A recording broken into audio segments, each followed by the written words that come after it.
to watch your dad be president. And it was tough. And it was also unbelievably gratifying. I mean, there's nothing more proud, if you love the person, nothing more proud to see him get sworn in as president. And what's really fun is that the White House goes out of its way to accommodate the first family. And so it totally affected my presidency. And it affected me. And the truth of the matter is it affected the country in a big way.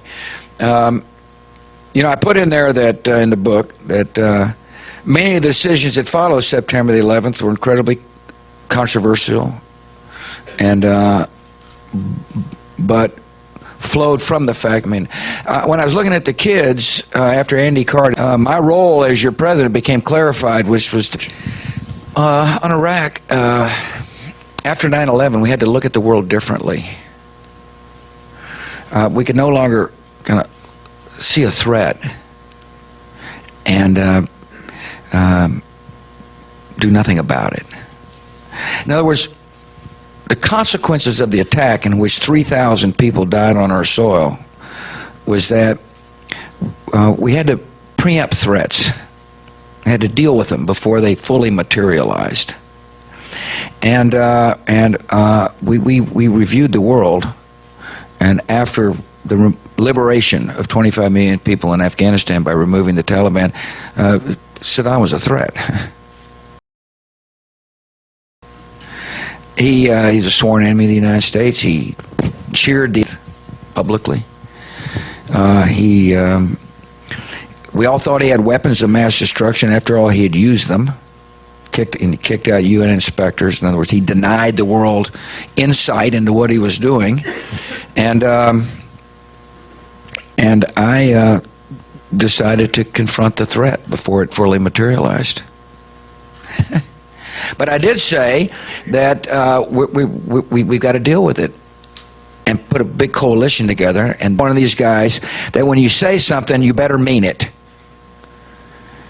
In other words, words can be empty, and all that does is just reinforce the bad behavior of tyrants. For example, when you say something in the American president, it's got to mean something, and I meant it.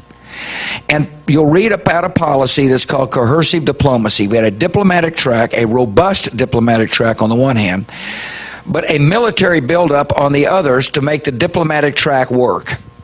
In other words, there has to be consequences for delay and denial. Whether or not the United States was based upon Saddam Hussein, it was his choice to make.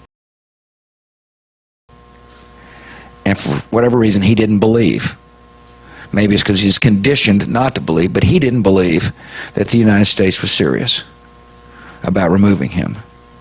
A huge disappointment, obviously, is the fact that we didn't find the weapons of mass destruction that everybody thought he had. Now remember, and one of the things that's important about a book like this, at least as far as I'm concerned, and many people who worked with me, is that I went to the Congress and got a resolution that authorized me to use any means necessary to protect the country from Saddam Hussein, both supported widely by both Republicans and Democrats. It's odd in the political system when times got tough. Maybe a few of them forgot about the vote, but nevertheless, it was it's history.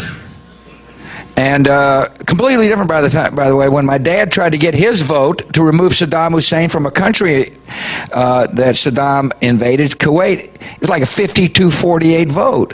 I had that authorization in hand, supported by the U.S. Congress as I made the decisions.